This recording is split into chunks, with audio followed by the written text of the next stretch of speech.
에서 고난 속에서 섬김으로 세워지는 공동체. 다 같이 시작. 네. 자, 오늘 우리 성도님들은 요즘 이렇게 기억력이 어떠신지요? 기억력이 이전보다 못하다 생각하십니까? 아니면은 기억력이 점점 좋아지고 계십니까? 많은 분들이 그런 얘기를 합니다. 요즘은 자꾸 기억력이 나빠진다고. 뭐 40대도 얘기하고 50대도 하고 60대, 뭐 70대, 80대는 당연한 거고요. 여러분, 왜 이렇게 기억력이 자꾸 나빠질까요? 우리가 쓰던 사용하던 그 기능을 사용하지 않으니까. 요즘은 뭐 휴대폰 하나로 여러분 혹시 가족들 이름을 갑자기 생각하면 가족들 이름 다 기억하시나요? 저는 이 손주 5 이름이 생각이 안 나고 어떨 때는 첫째, 둘째, 셋째, 5째 뭐 이렇게 하는데 이런 기억력이 없어져요. 이게 왜냐하면은 우리가 머리는 쓰는데 늘 쓰는 한 부분만 사용하면 점점 갈수록 이제 점점 더해질 겁니다. AI 시대, 예전에는 산업화하면서 분업을 얘기했습니다. 이제는 통합입니다. 하나로 모든 것을 다 봅니다. 그럼 점점 우리는 우리가 사용하는 이 몸이나 모든 부분에 쉽게 변하게 갑니다. 그래서 4차 산업혁명 시대라고 말하는 지금 이 시대를 살아가면서 지금 AI 때문에 전 세계적으로 모든 기업하는 분들이나 이제 뭐 몇 년 사이에 없어질 직장들 너무 많습니다. 변호사에게 묻는 것보다 AI에게 묻는 게 더 정확합니다. 최근에 제가 우리 교회 안에 어떤 복지관이나 아니면 이런 법들을 시청하고 아니면 다양하게 이렇게 공유를 하면서 더 정확한 것은 AI입니다. 이제는 뭐 변호사고 뭐고 여러분 이제는 AI가 다 됐죠. 얼마 가면은 또 이제는 퀀텀 컴퓨터가 지금 뭐 개발이 되고 있잖아요. 그러면은 전 세계는 하나로 다 묶여버립니다. 여러분 아무 비밀번호 상관없습니다. 이럴 때 우리는 어떻게 살아내야 될까? 딱 한 가지. 기계가 못해주는 한 가지가 있습니다. AI가 못해주는 것이 한 가지가 있습니다. 설교도 만들어줄 수도 있고 여러분의 일도 대신해 줄 수 있지만 AI가 못하는 것은 하나님을 예배하는 것 말입니다.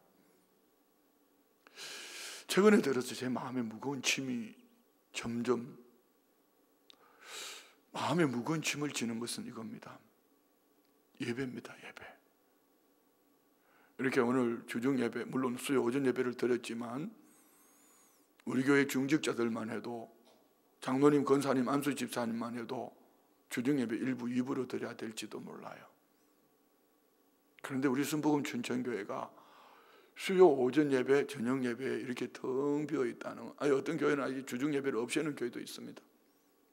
이는 시대를 쫓아가는 편리함, 주일 예배 하나만 드리고도 마치 아무 일 없는 것처럼 살아가는, 제가 볼 때는 지금 새벽에 엎어져서 정말 엎드려서 주님을 부르짖고 간구해야 될, 눈물로 기도해야 될 사람들이 많이 있음에도 불구하고 이런 영적인 이 일에 대해서는 무감각해져가는 이런 시대를 보면서 고민이 이겁니다. 어떻게 목회를 해야 되지? 제 스스로를 계속 두드리는 건 이겁니다. 절대로 할 수 있으면 설교 시간에 부정적인 거, 안 좋은 거, 안 되는 거 얘기하지 말자. 그리고 하나님 앞에 기도하자. 그런데 그게 안 돼요. 빈자리가 보이고 또 뭐 새벽에 그렇게 자빠져 자니 좋더나 등이 따뜻하냐, 이 좋은 봄날에 사순절 기간에 막 쏘아붙이고 싶은 거죠.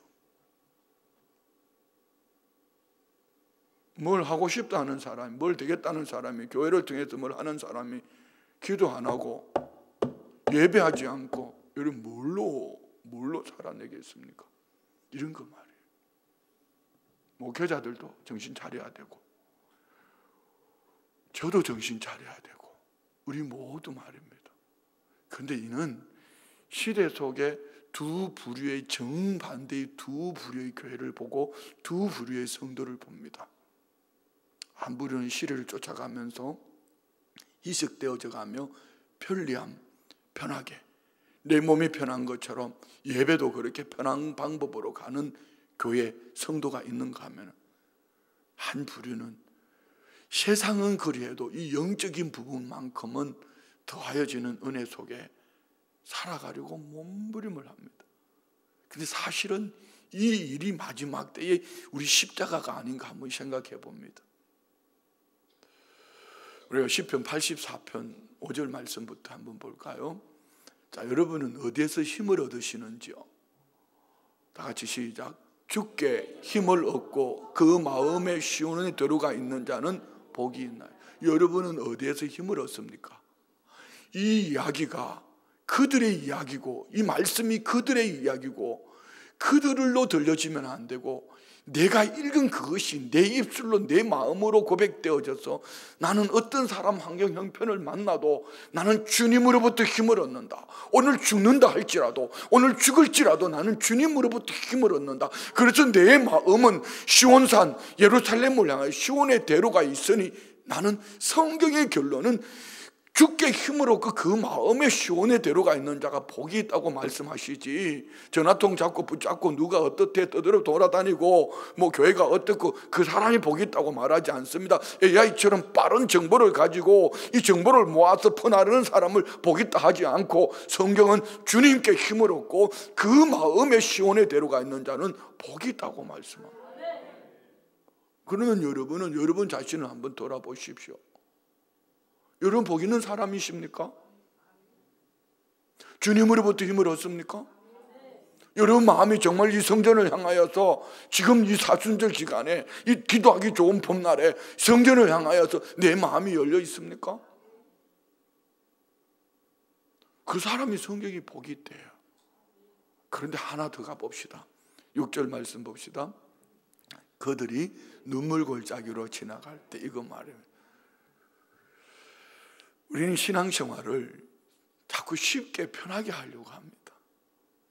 신앙생활은 편한 그 순간에 우리는 개구리 삼키듯이, 표현이 좀 죄송합니다, 서서히 식어져 가는데, 익숙해져 가는 그 신앙 여정이 자기 자신은 몰라요. 무기력해져 가는데 모른단 말입니다. 그런데 주님이 왜 이 말씀을 주셨을까요? 자기 십자가를 지고 신앙생활 하려고 하면은 그때부터 네 인생에 눈물 골짜기가 기다리고 있다. 이는요, 성경에 나오는 어떤 위대한 믿음의 사람도 이 눈물 골짜기를 지나가지 않은 사람이 없습니다.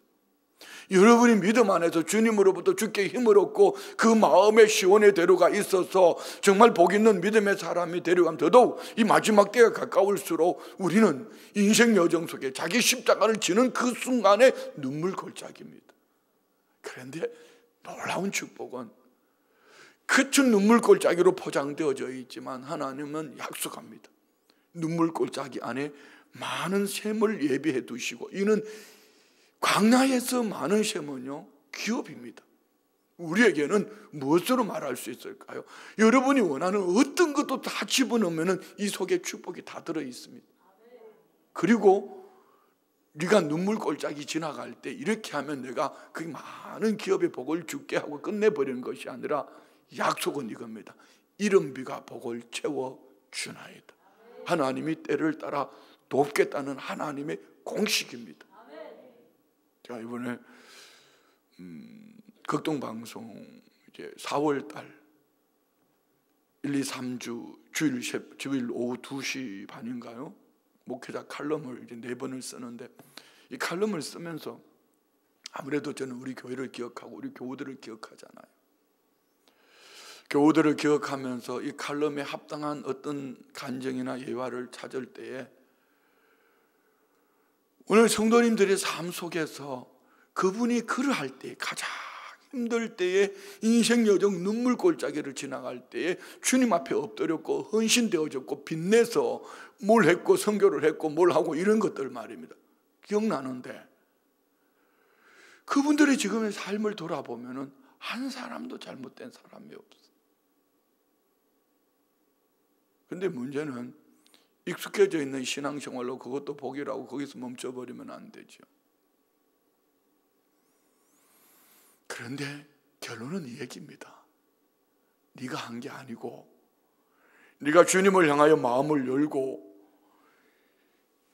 주님으로부터 힘을 얻기 위해서 그 마음의 예배 처소로 주님을 향하여 마음이 열려 있으니 주님께서 그에게 복을 주시는데, 그 인생 여정 속에 자기 십자가를 지는 그 자체가 눈물 골짜기인데, 그 눈물 골짜기를 지나갈 때 하나님은 너 혼자 가라고 하시지 않고 주님이 함께 하셔서 이런 비로, 이런 때를 따라 돕는, 파종할 때 주시는 비, 결실할 때 주시는 비, 신명기 11장 8절 이하에 나오는 이 복을 주셔서 하나님이 도우신다, 이런 말씀이죠.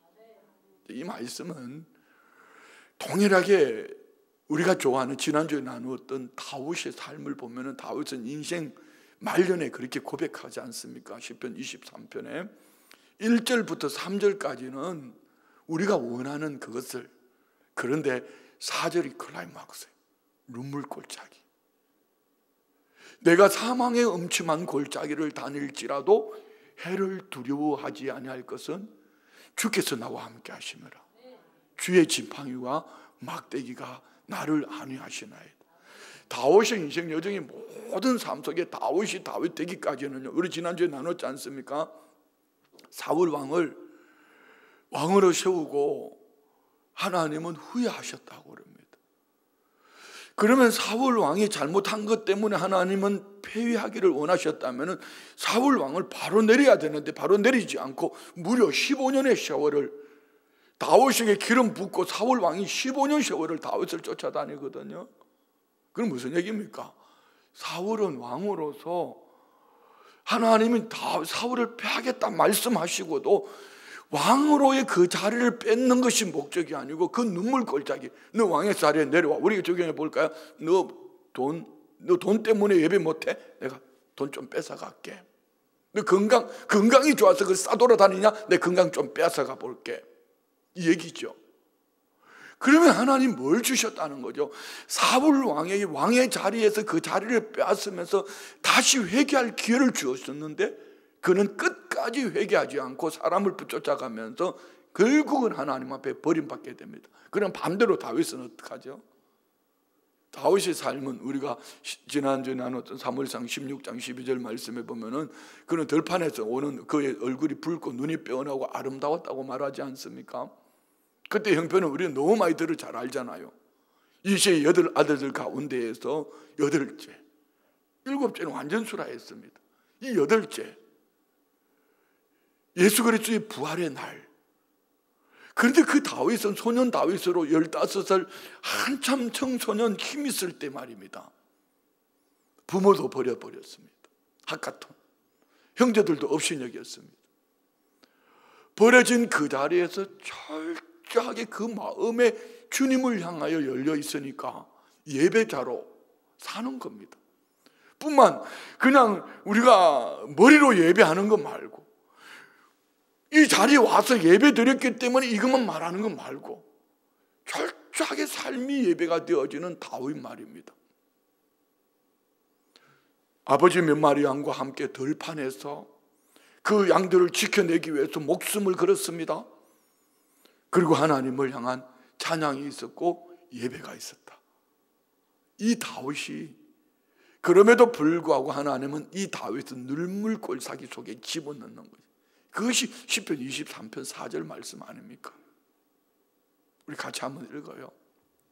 내가 사망의 음침한 골짜기로 다닐지라도 해를 두려워하지 않을 것은 주께서 나와 함께 하심이라. 주의 지팡이와 막대기가 나를 안위하시나이다. 자, 여러분 안에 이 말씀이 다윗의 얘기 말고 내게, 여러분이 지금 억울한 일을 당했든지 여러분이 원하지 않는 일을 만났든지 힘든 일을 만났든지 중요한 것은 임마누엘의 하나님이 지금 나와 함께 하셔서 그분이 나의 지팡이가 되어주시고 나의 막대기가 되어주셨다 믿으십니까? 이것이 있어야죠. 그러면은 다윗은 15살에 왕으로 기름 부음 받고 30살에 이스라엘 나라의 왕이 되기까지 15년 세월 동안 하나님은 뭐 하셨죠? 그의 모든 이 눈물 골짜기, 파리 목숨과 같은 그의 삶을 다윗은 한 구절로 말하잖아요. 내가 사망의 음침한 골짜기, 눈물 골짜기, 죽음의 골짜기 지나갈 때에 지나놓고 보니까 하나님이 함께 하셨고 그분이 나의 길을 인도해 주셨고 그분이 나의 막대기가 되어 주셨다, 막아주셨다. 그러면 하나님은 왜 다윗을 왕으로 기름 부으고 15년 그 세월을 보내게 하셨을까요? 사울을 붙여서 철저하게 다윗 안에 있는 사울의 근성을 뽑아내는 겁니다. 이것이 오늘 저와 우리 믿음으로 살아가는 우리 모든 믿음의 사람들에게 눈물 골짜기고 얼마나 힘든 일인지 몰라요. 제게도 30년 이상 목회했는데도 제게도 아직까지 내 안에 사울과 같은 이런 모습들이 얼마나 가득 채워져 있어요. 지금 제가 참 힘든 시기를 보내고 있거든요. 그런데 감사한 것은 이럴 때 하나님이 더 쫙 깔아앉게 해주시는데, 마치 차가 고속도로를 달리면 쫙 앉아가 달리면 안정된 것처럼 주님이 내 마음을 다스려 주시는데요, 지금 양사방에서 밀 까불듯이 까불고 있습니다. 막 저를 막. 그런데 너무 감사한 것은 주님이 제 마음을 다스려 주시는. 그럼에도 불구하고 내 안에는 사울과 같은 근성이 있어요. 여러분, 이거 명심하십시오. 하나님께서 왜 우리에게 이 눈물 골짜기를 허락하셨을까? 여러분 모두 말입니다. 그 잘난 가치관, 여기 오늘 본문에 나옵니다. 똑똑한 살아온 경험, 지식, 이론 이거 말고 하나님은 네 머릿속에 있는 그 계산기 뽑아내. 너 그거 뽑아내지 않으면 너 인생 길지 않은 인생 여정 속에 끝자락에서 너 웃을 수 없어. 그래서 하나님은 사랑하셔도 우리를 이 눈물 골짜기를 잠깐 허락한 거예요. 이때 회개할 기회를 주셨음에도 불구하고 이 기회를 내가 원하는 그 무엇을 위해서 허겁지겁 달려가다가 사울처럼 사람 붙잡고 악해질 대로 다 악해져서 하나님으로부터 버림받는 이런 어리석은 삶이 된다는 이야기지요. 여러분은 어느 편을 택하시겠습니까? 내려놓으세요. 그 마음에 모든 것 주님 앞에 내려놓고 지금은 어떤 때보다도 주님을 붙쫓아갈 때에, 주님을 붙쫓아 주님께 힘을 얻고 나아갈 때 여러분의 삶 속에, 그리고 그 다음 눈물 골짜기 속에 하나님이 예비하신 그 은혜와 축복을 그냥 이 땅에 사는 날 동안 말하는, 구약에서 말하는 그 축복만이 아니라 하늘의 신령한 복과 기름진 복으로 채우시는 은혜를 여러분 누리게 될 줄 믿습니다. 어제는 우리 비전석굴에 교회 운영실장으로 와 있는 김수진 집사님, 우리 교육자들과 비전석굴 교사들과 또 각 기관장들 1시간 동안 그 공동체로 말미암아 우리 비전석굴에 대한 얘기였지만, 저는 그분의 개인의 삶을 어제도 듣고 오늘 다시 들었습니다. 이 본문하고 너무 흡사한 거예요. 예수를 안 믿던 그분이 남편의 몹쓸병으로 말미암아 주님 앞에 나오게 되었고 기회를 쫓아 가는데 자녀의 주님 앞에 온전히 헌신하여 드려졌는데 자녀의 삶 속에 임하는 눈물 골짜기, 남편이 돌아가시고 그리고 20년 동안 한 교회에서 다음 세대 사역을 해서 한국교회 모델로 만들어 남는 것은 재판에서 벌금 아니면 뭐 이렇게 벌금으로 끝났죠. 그리고 그분은 그 길을 그만두신 거죠. 그럼 이쯤 됐으면은 그 좋은 교회를 두고 우리 시골에 있는 강원도 춘천에 이 조그만 교회 몇 안 되는 학생들을 위해서 오라 하면 그분이 오겠어요? 하나님의 불가항력적인 힘을 주셨다고 저는 믿습니다. 근데 그분의 얘기를 보면서 지난 일전에 한번 우리 교회 와서 금요 저녁 기도회 간증도 하셨지만 기회가 되면은 어제 했던 그 강의 내용을 가지고 한번 성도님들과 함께 나눴으면 좋겠다 이런 생각을 해보는데요. 바로 성경이 말하는 정말 믿음의 사람은 이런 사람인데, 저는 그분을 보면서 오늘 이 말씀을 정리해놓고 다시 영상을 듣다가 얼마나 눈물이 나던지요. 제가 전화를 했어요. 집사님 고맙다, 고마워. 자기만을 위해서 살았더라면 절대로 그렇게 살 수 없습니다. 그런데 오늘 본문에 나오는 고난 속에서 자기 십자가를 지고 섬기는 공동체를 세워가기 위해서 몸부림을 하며 나왔을 때 남는 결론은 아픔, 상처투성이. 그런데 또다시 우리 교회에 와서 그 자리에서 또 세워져서 그 일을 감당하고 있는 거지. 오늘 우리 신앙이 이랬으면 좋겠습니다. 여러분은 무슨 얘기인지 잘 모르니까 아멘 하고 싶어도 무슨 얘기인지 모르니까 목사가 좋다 그러니까 그런가 보다 하지만은, 어제 함께 강의를 들으셨던 분들은 적어도 그 정도의 신앙만 되면은 그분은 평신도입니다. 집사입니다. 우리는 부끄러운 거예요. 죄송해요. 그 이야기가 오늘 본문에 나옵니다. 예수님이 우리에게 주고 싶어 하시는 말씀이 그 말씀이에요. 자, 우리 한번 봅시다. 32절 다 같이 시작. 예루살렘으로 올라가는 길에 예수께서 그들 앞에 서서 가시는데, 아멘. 이 말씀에 제가 목회하면서 항상 기억하는 말씀 중에 한 부분이 이 말씀입니다. 지금 예수님이 예루살렘에 올라가는 장면인데요, 예수님이 예루살렘에 지금 뭐하러 올라가시죠? 여러분, 예수님이 지금 예루살렘에 뭐하러 올라가시죠? 죽으러 가시는 거예요. 십자가 지러 가신단 말이에요. 잔치하러 가시는 것도 아니고, 사람들로부터 대접받으러 가시는 것도 아니고, 인류를 위하여서 오신 목적 그대로 십자가에 죽으시기 위해서 예수님은 예루살렘으로 올라가시는데, 그러면 여러분의 이 발걸음은 어때야 될 것 같아요? 지금 우리 교회 안에는 교우들 가운데에는 참 질고로 말하면 엄청 힘들어한 분들이 있어요. 이분들을 바라보면서 저는 제가 막 얼굴을 대면하기조차 힘듭니다. 그러면 예수님이 지금 십자가 지시기 위해 예루살렘 올라가는 예수님의 걸음은 어떻게 하면 터벅 막시 사형수가 사형언도 받을 때는 자기가 먼저 한대요. 안 가려고 막 몸부림을 치고 막 그래 한다는 거죠. 그럼 예수님의 걸음도 그리 해야 되잖아요. 근데 예수님은 그리 하지 않아요. 제자들보다 오늘 본문에 뭐라고 말씀하십니까? 앞서 가시더라.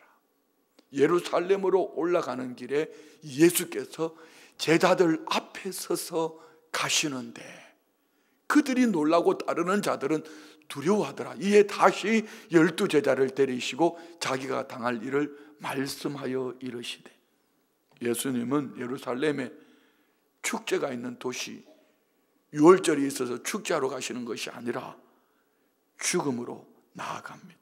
그런데 놀랍게도 예수님은 제자들보다 앞서 가시더라. 이것이 오늘 진정한 리더십 아닌가? 리더십 하니까 목사가, 교역자, 저만의 말씀요.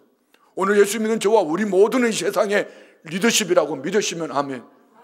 어제 김수지 집사님의 강의 속에 흡혈귀, 모기 같은 그리스도인, 예수의 피를 빨아먹는 그리스도인으로 살 것인가, 예수의 피로 구원을 얻어서 예수님을 붙쫓아가는, 예수님을 닮아가는, 예수님을 전하는 예수님의 제자로 살 것인가? 여러분 한번 잘 생각해 보십시오.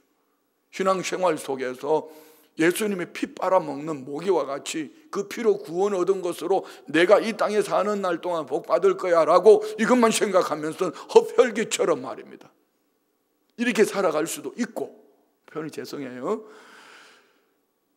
예수님의 제자로서 내게 맡겨주신 이 일들을 예수님처럼 나도 고난을 피하지 않고 먼저 감당하시는 예수님의 이 모습으로 죄악 세상 속에 저 구덩이에 빠져서 살려달라고 아우성치는 저 영혼들을 이끌어내기 위한 리더십으로서 나는 주님 오늘 제자들보다 앞서가신 것처럼 그들의 삶 속에 본이 되기 위해서 내가 손해를 보고 앞서서 그들에게 사랑을 베풀고 내가 손해를 보며 살고 있는가, 이거 말입니다. 예수님은 고난의 길 앞에서도 주저하지 않으시고 앞서 걸어가셨다. 이 얘기, 이 한 구절이 오늘 우리 모든 인생 여정 속에 우리 자신을 돌아볼 수 있는 너무 중요한 말씀입니다. 그래서 저는 이 말씀이 참 좋은 것이, 지금처럼 이렇게 힘든 시기를 보낼 때는요, 주님이 제게 이렇게 말씀하시는 것 같아요. 이 목사, 힘들지? 내가 네 앞에 간다. 너 나만 봐라. 너 나만 보면 따라오면 돼. 내가 네 인생에 필요한 모든 십자가 내가 다 줬다. 너 나만 따라와라. 나만 봐라. 그래서 지금 막 사람들이 밀가불도 까불고 뭐 나한테 해도 제가 예는 하지만 그것 때문에 분노하거나 막 가슴이 뛰고 요동하고 막 이렇지는 않습니다. 왜요? 주님이 십자가 나를 위해 죽으시기 위해서 앞서가시면서 지금 그러면 하물며 목회 여정 속에 주의 종으로 세워놓으시고 가는 인생 여정 속에 주님이 책임져 주시지 않겠냐는 것이죠. 주님이 결론이 돼야지요. 이렇게 살려면 우리 어떻게 해야 될까요? 앞서가신 주님을 바라보려면 우리 삶의 주어가 바뀌어야 됩니다. 내가가 아니고 주님이 하십니다. 내 인생 여정을 주님이 하시고 내 삶을 주님이 하시고 힘든 것도 눈물골짜기도 주님이 하십니다. 내 삶의 주어가 주님으로 바뀌어줘야 될 뿐 아니라 삶의 가치관이 예수 그리스도가 돼야 될 줄 믿습니다. 할렐루야. 이것이 우리 안에 있는가, 자기 자신을 돌아봤으면 좋겠어요. 예수님의 발걸음은 두려움의 발걸음이 아니라 예수님이 터벅터벅 가시는 것이 아니라 제자들 앞서 가시면서 보여주시는 사랑의 발걸음. 너희들 십자가 네 앞에 있을 때 나처럼 이렇게 걸어가는 거야. 제자들에게 제자 훈련하시면서 좋은 모델 되어주시는 것이죠. 세상의 구원을 위한 담대한 발걸음. 이 길을 따르는, 예수님을 따르는 제자들은 두렵고 놀라웠지만 공동체는 때로는 두려움에 빠질 수도 있습니다. 그러나 주님은 지금 한국교회 공동체, 우리 다음 세대들 공동체, 부모 세대들 누구든지 두려움에 빠질 수 있습니다. 그런데 주님은 절대로 외면하지 않습니다. 출애굽기 14장 볼까요? 출애굽기 14장에 보면 13절에 보면은 이스라엘 백성들이 출애굽에서 나올 때 앞에는 홍해수가 가로막고 있고 뒤에는 애굽 기병이 쫓아옵니다. 모두가 두려워 떨고 있을 때에 하나님은 모세를 통해서 너희들 두려워 떠는 거 아니야. 봅시다. 모세가 백성에게 이르되 너희는 두려워하지 말고 가만히 서서 여호와께서 오늘 너희를 위하여 행하시는 구원을 보라. 너희가 오늘 본 애굽 사람을 영원히 다시 보지 아니하리라. 다시 한번 시작. 모세가 백성에게 이르되 너희는 두려워하지 말고. 자, 여러분에게 두려움이 있습니까? 예, 누구든지 두려운 일 만나면 두려워할 수 있습니다. 그런데 두려움이 다가올 때에 그 두려워하는 일들 때문에 호들갑 떨지 말고 너 가만히 서서 그 입 좀 다물고 여호와께서 오늘 너희를 위하여 행하시는 그 구원하심을 봐라. 이게 믿음입니다. 이거 없이 호들갑 떨다가는 상처투성이가 되는 것이고요, 이 믿음으로 주님을 바라보면서 주님 앞에 묵묵히 가면 그리고 주님은 그들을 건져낼 줄 믿습니다. 이것이 우리 삶 속에 있느냐고 물으시는 것이죠.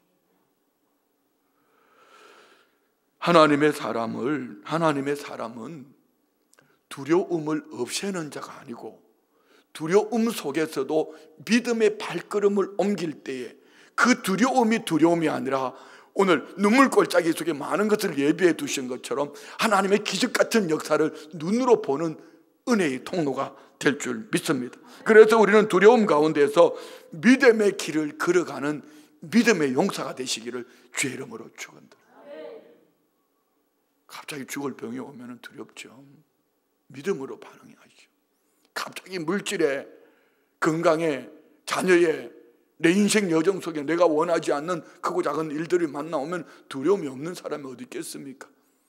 이 두려움이 올 때 참새처럼 자기 집 속으로 속 들어가 버리고 뭐가 되겠다 하면서 기도하지도 않고, 뭐가 되겠다 하면서 예배하지도 않고, 뭐가 되겠다 하면서도 믿음으로 행하지 않고, 그 길을 가서 누가 그 길을 맡겨주고 누가 그 길을 가라고 하나님이 하시겠냐고요. 하나님 뭐라고 말씀합니까? 두려움 가운데에서 너 믿음의 길을 선택해라. 내가 책임져 줄게. 예수님의 공동체는 고난의 길을 함께 걷는 용기의 공동체입니다. 한번 따라합시다. 예수님의 공동체는, 크게요, 예수님의 공동체는 고난의 길을 함께 걷는 용기 공동체이다. 다 이어서 한번 해볼까요? 다 같이 시작. 그렇죠. 예수님의 공동체는, 예수님이 원하시는 공동체는 고난의 길을 함께 걷는, 앞에 하나 더 붙일게요, 믿음의 용기가 있는 공동체이다. 지금 여러분, 이 시대가 얼마나 악합니까? 전 정말 위기입니다. 목회 위기입니다. 오늘 저녁에도 그런 얘기를 했어요. 예배 전에. 왜 이 성도님들이 주중 예배를 이렇게 안 드릴까? 지난 며칠 전에 보이던 장로님도 안 보이고 권사님도 안 보이고. 왜 안 보이지? 다 이유가 있을 겁니다. 주일날 무슨 기념 뭐 이렇게 해가지고 다 갑니다. 저는 두렵습니다. 두려운 차원을 넘어서 무섭습니다. 그 목회 위기예요. 하나님, 이거는 아니잖아요.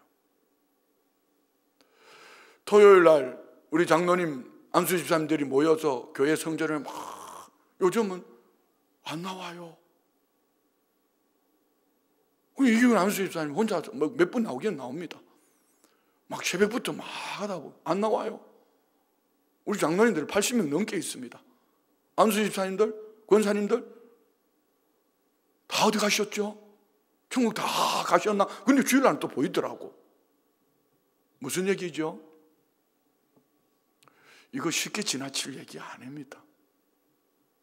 이번에 부활동산에 잔디를 이렇게 입혀야 되는데, 오늘 우리 조무부에서 잔디를 뭐 우리가 하기도 그렇게 하니까 뭐 잔디 150장을 업체에다 맡긴다고 제가 그거 가지 말라고 그랬습니다. 인건비, 장비비가 150만 원이고 잔디 비용이 70만 원밖에 안 들어요. 저는요, 제가 아니고 성경이 말씀하시는 것은 우리가 내 시간을 내서, 내 삶을 내서 우리가 함께, 예수님의 공동체는 자기 십자가를 지고 함께 가는 믿음의 공동체가 돼야 되지. 오늘 오전 예배는 그렇게 얘기했어요. 여러분, 교회 차량을, 교회 버스를 운행 시간을, 교회 차량을 운행 안 하면 여러분 어떨 것 같냐고. 교회 차 얼마나 말이 많아요. 늦게 왔다, 빨리 왔다, 갔다, 뭐 별의별 얘기 많잖아요. 그런데 시장 갈 때도 교회 버스 기다리나?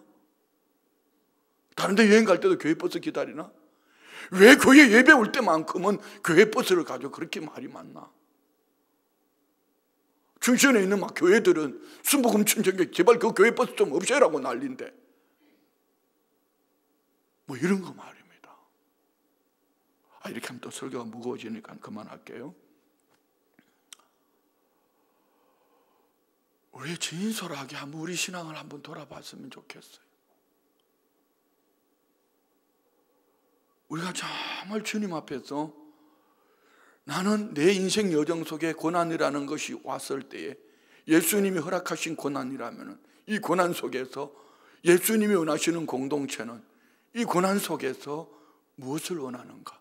믿음으로 함께 하나 되어서 섬기는 공동체를 우리 주님이 원하신다는 걸 믿으시면 아멘. 돌아오는 주일이 우리 교회 창립 53주년입니다. 교회가 53살이 됐어요. 반으로.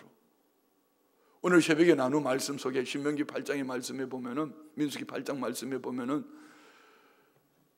레위인이 주님 앞에 쓰임 받는 연수가 얼마였죠? 우리 한번 볼까요? 민수기 8장 23절부터 25절까지. 여호와께서 또 모세에게 말씀하여 이르시되 레위인은 이같이 할지니 곧 25세 이상으로는 회막에 들어가서 복무하고 봉사할 것이요 50세부터는 그 일을 쉬어 봉사하지 아니할 것. 어떤 성경에는 30세부터 50세를 말하거든요. 그러면 왜 오늘 본문에는 25세부터로? 5년은 준비하고 수습하는 기간.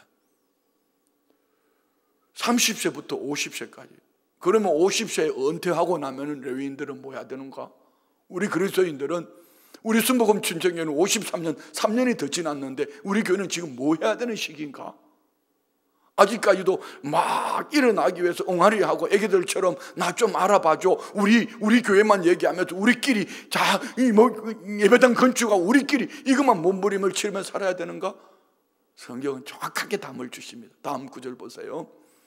그의 형제와 함께 회막에서 돕는 직무를 지킬 것이다. 이제 우리 교회는요, 우리 허리띠를 졸라매고 짰어. 주변 이웃 교회들 형제와 함께 회막에서 돕는 직무를 감당하는, 레위인은 50세가 되면 은퇴하고 우리 교회는 53세가 되었다고요.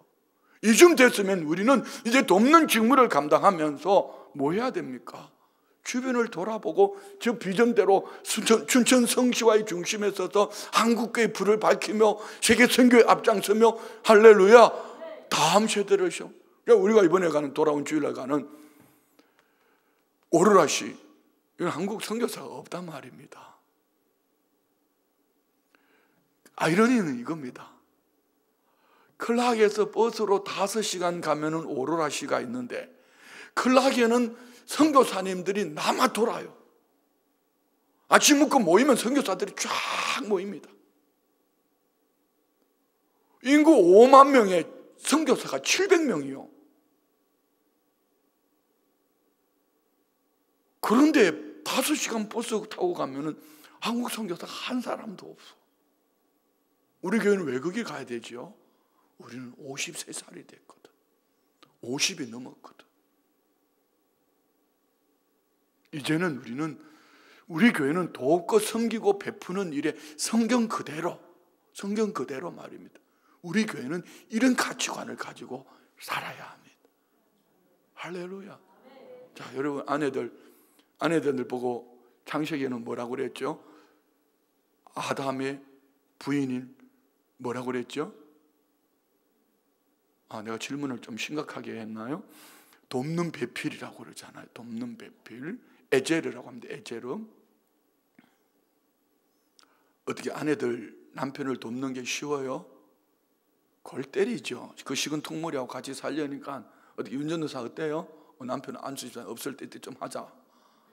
어때요? 쉽지 않죠. 뭐 같이 살면서 같이 나갔다가 들어와도 밥 내놔라 그러고 말입니다. 큰 소리는 제가 빵빵 치고 그래도 끊임없이 또 없잖아요. 그래서 가정이 쉬워지는 거죠. 오해하지 말아요. 아내만 돕는다는 얘기 아닙니다. 모든 공동체는 이 에제르의 공동체가 돼야 되는데, 이제 우리 교회가 창립 53주년이 됐다면 춘천에 있는 400개 교회, 강원도 3,000개 교회, 한국의 5만 교회를 넘어서 세계 열방을 품고 우리 교회는 그리 끊임없이 가야 돼. 지난주에 우리 교육위원회가 온누리 교회를 다녀왔지 않습니까? 온누리 교회 다음 세대들 사역을 보고 우리가 배우려고. 그게 다음 세대가 8,000명이요. 자체적으로 감당을 하는데 무슨 수련회다 선교다 하면은 부모들이 100%, 그리고 그들이 하는 헌금은 선교비로 다 야, 잘 봐요. 하나님께 힘을 얻고 부흥하는 교회들과 그렇지 못하는 교회들의 차이가 뭘까요? 방향 설정입니다. 성경이 말씀하시는 말씀 안에서 어떤 방향을 향해 가고 있느냐는 거예요. 그럼 우리 개인도 그렇게 적용해야죠. 여러분, 살만하세요? 인생 여정이 많이 힘들고 어렵습니까? 아직까지도 나만 우리만 이렇게 움켜쥐고 있다면은 참 심각합니다. 이제 여러분, 우리 교회는 정말 눈물골짜기를 지나가며 고난 속에서 섬김으로 세워져가는 그런 공동체로서 오늘 우리 주님이 제자들보다 앞서가시면서 내가 십자가 지고 십자가 지기 위해서 이렇게 올라가는 것처럼 너희들도 이렇게 살아야 된다라고 주님이 모델, 본을 보여주시면서 주시는 말씀이 오늘 이 말씀 아닙니까? 이 말씀을 가지고 오늘 10분 정도만 보면 돼요. 12제자를 데리고 주님이 가시는 과정 속에 주님은 친히 말씀합니다. 그것이 앞서 가시면서 제자들에게 보여주시기를 원하셨던 말씀이, 핵심이 33절, 34절인데요. 이 두 구절이 다 같이 있어야 돼요. 같이 한번 봅시다. 보라, 우리가 예루살렘에 올라가노니. 자, 예루살렘에 올라가는데 예루살렘이가 잔치할 거야, 예루살렘이가 너 높은 자리에 올라갈 거야, 예루살렘이가 돈 많이 벌 거야, 그 어떤 것도 없습니다. 인자가 대제사장들과 서기관들에게 넘겨짐에 그들이 죽이기로 결의하고 이방인들에게 넘겨주겠고. 무슨 얘기죠? 예루살렘 가면 예수님이 십자가 지셔야 된다는 거. 너희들도 앞으로 나와 같이 이렇게 십자가 져야 돼, 이 말씀을 보여주는 것이죠. 34절요. 그들은 능욕하며 침뱉으며 채찍질하고 죽일 것이나 나는 예수님은 3일 만에 살아나리라 하시니라. 33절은 십자가를 말씀하셨다면 34절 중반까지, 그리고 34절 중후반은요, 하반절은 뭐라고 말합니까? 부활을 얘기합니다. 우리 신앙 속에는 이 예수님의 십자가만 가지고 살아도 안 되고요, 십자가는 있는데 십자가는 얘기하는데 부활이 없어요. 그는 날마다 죽습니다. 십자가로 코피 터집니다. 부활의 영으로 살아야지 십자가가 은혜가 되지요. 근데 어느 누구는 부활은 얘기하는데 십자가 없는 부활이 어디 있으면, 죽지 않았는데 어떻게 살아요? 십자가로 죽어야 살지요. 예수님이 고난받기 위해서 예루살렘에 올라가시면서 제자들보다 앞서가시면서 당당하게 가실 수 있었던 이유는 이 십자가와 부활이 하나님으로부터 예수님에게 주신 사명이었고, 이로 말미암아 공동체가 살리라, 섬기는 공동체가 되리라, 이 말씀 아닙니까? 우리 안에 연애가 있기를 축복합니다. 그런데 35절부터 41절을 읽어보면 제자들이 해석하는 방식은 전혀 다른 방식입니다. 똑같이 이 설교를 들으면서 이 설교를 듣고도 나가서 삶 속에는 여전히 세상 사람처럼 따질 거 다 따지고 뒤집을 다 뒤집고 살아가는 이들이 있는가 하면은, 오기 전에는, 이전에 오기 전에 어떻게 왔든지 이 말씀을 듣고 나는 철저하게 십자가와 부활의 신앙이 되어야 됐구나, 돌이켜서 삶으로 예배하는 성도의 삶이 있다는 것이. 제자들이 엉터리 한번 볼까요? 35절부터 읽어봐요. 다 같이 시작. 세베대의 아들 야고보와 요한이 주께 나와 여짜오되 선생님이여, 무엇이든지 우리가 구하는 바를 우리에게 하여 내게 주세요. 가만히 보니까 예수님 예루살렘에 가셔서 영광을 받으신대. 그러면 예수님이 왕이 되시면 나는 왼쪽 오른쪽, 세베대의 아들들 야고보와 요한이 선생님 우리가 뭘 구하든지 주세요, 이것이 오늘 기복신앙이라고 말하는 겁니다.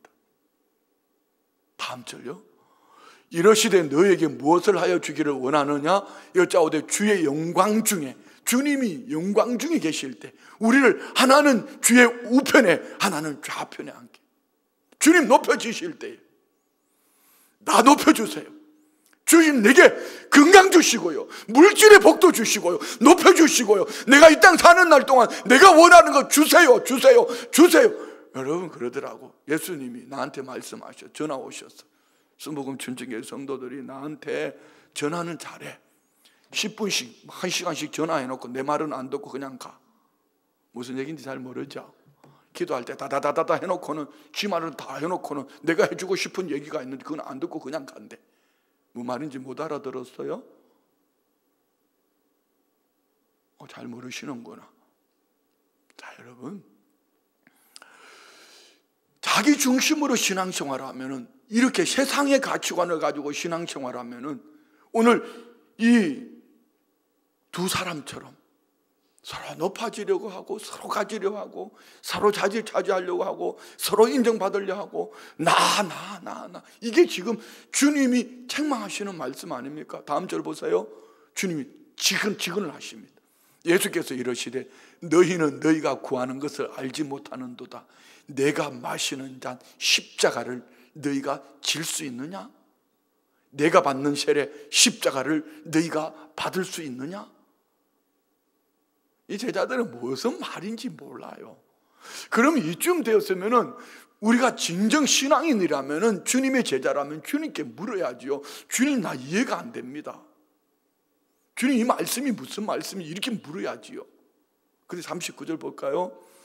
그들이 말하되 할 수 있나이다. 예수께서 이러시되 너희는 내가 마시는 잔을 마시며 내가 받는 세례를 받으려느니와. 다 계속 41절까지 내 좌우편에 앉는 것은 내가 줄 것.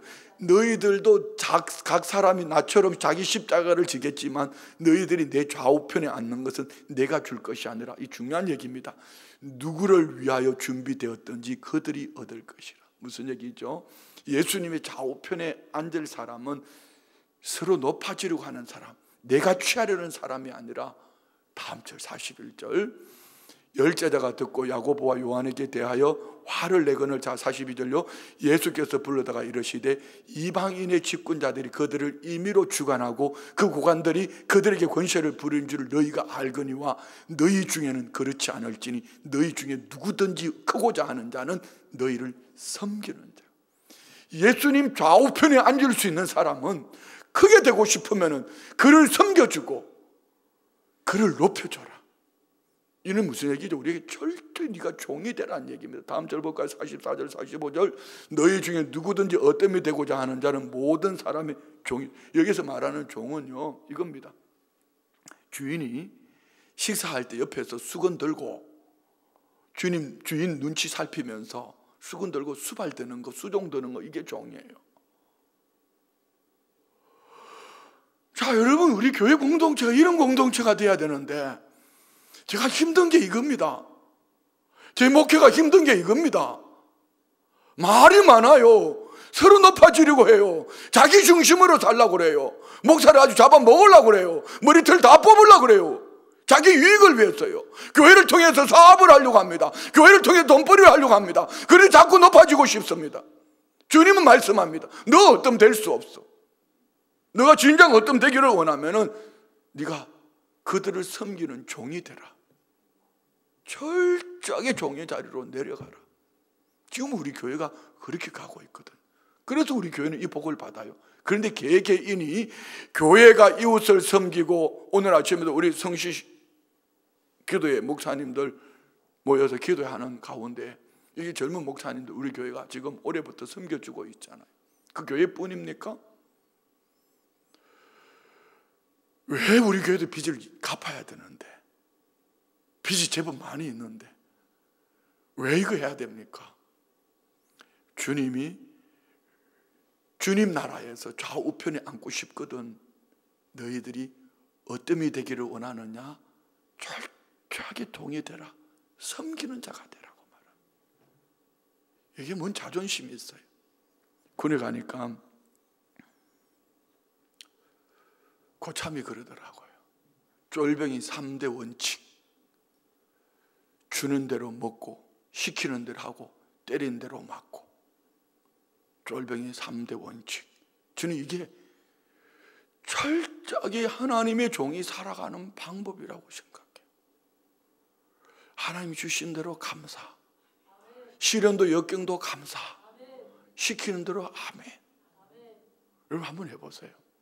그리고 한 3년만 그렇게 살아보세요. 여러분의 인생 여정 속에 사람이 여러분을 높여주려고 해서 말고, 하나님께서 얼마나 여러분을 귀하게 여기셔서 어떻게 여러분의 삶 속에 하나님께서 은혜 주시고 때를 따라 도우시는지 말입니다.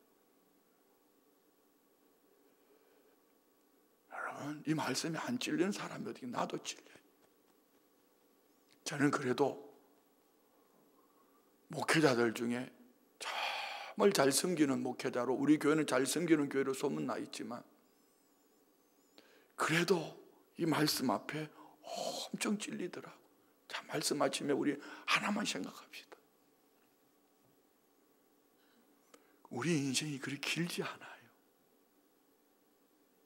오늘 오전 예배 때 보니까 우리 빌립보 찬양대 앞에 앉아 계시는 성도님들 보니, 제가 2012년도 우리 교회 왔을 때 짱짱하던 이분들이 내가 이런 설교를 세게 했는데도 눈만 껌뻑, 옛날 같으면 설교 마치고 내려오면 삿대질 한번 하는데 이렇게 말합니다. 다들 목사님 오늘 은혜 받았어요. 허리가 구부러져가 잘 걷지도 못하면 건방이에요. 여러분 지금 건강하셔요? 여러분 짱짱하세요? 얼마나 그 건강이 여러분에게 짱짱함이 얼마나 갈 것 같습니까? 중요한 건 이겁니다. 성경이 말하는 우리 인생은 절대로 길다고 말하지 않습니다. 해벨, 입기입니다. 안개다. 잠깐 보이다 없어지는 안개다. 손바닥만 하다 한 뼘 인생이다. 들의 풀과 같고 그 영광은 풀의 꽃과 같다. 그런데 주님은 우리 인생 여정 70이요 강건하면 80이라고 말씀하시는 이 인생, 짧은 인생 여정 속에 우리를 택하시고 자녀 삼으시고 오늘 이 말씀의 통째로 하나님이 교경하셔서 우리를 보시고 우리 인생 여정 영원한 하나님 나라에서 이것 가지고 하나님이 우리를 진단한다 말입니다. 이 말씀이 오늘 그 말씀이에요. 뭐 90 살았다 120 살았다 이거 말하는 거 아닙니다. 얼마나 많이 벌었냐 얼마나 높으냐 이거 말하는 거 아닙니다. 고난 속에서 자기 십자가를 지고 주님이 원하시는 교회 공동체를 만들기 위해 섬기는 공동체에 수종드는 자로 종으로 철저히 예수님이 예루살렘 십자가 지시기 위해서 앞서가시면서 믿음의 본을 보이셨던 것처럼 네가 장로냐? 너 그렇게 살고 있냐? 네가 권사냐? 너 지금 그렇게 살고 있냐? 네가 목사야? 너 지금 그렇게 살고 있냐? 주님은 이렇게 산 삶을 통째로 주님 나라에서 우리를 결론을 내려주시는 거죠. 우리 신앙생활 너무 편하게 하는 겁니다. 우리 신앙생활 오늘 이 본문에 비춰봤을 때에 여기에 몇 분이나 이 테스트를 통과하겠습니까? 근데 오히려 요즘은 젊은 세대들이 막 30, 40 세대들이 막 이렇게 일어나요. 너무 감사해요. 자, 우리 좀 더 주님 앞에 정직합시다. 좀 더 주님 앞에서 지금 이때에 우리가 뭘 해야 될지를 생각하시고 이 편리한 시대 속에서 신앙생활도 편리함으로 가다가 어느 날 사울처럼 하나님 주께서 주신 기회를 놓쳐버려서 빈쭉정이 들고 서는 신앙 말고 다윗처럼 세상 사람 날 몰라줘도 내 아버지도 내 형제들도 몰라줘도 나는 주께 힘을 얻고 내 마음에 시온의 대로 가 있으니 나는 주님께 복을 받은 믿음의 사람으로 이 눈물 골짜기 자기 십자가를 지고 믿음으로 가는데 그것이 하나님 많은 셈을 예비해 두시고 하나님이 하셨습니다라고 다시 오실 주님 앞에 설 때 칭찬 듣는 우리 모두가 되기를 주의 이름으로 축원드립니다. 다 같이 말씀을 생각하시면서 합심으로 기도하시겠습니다.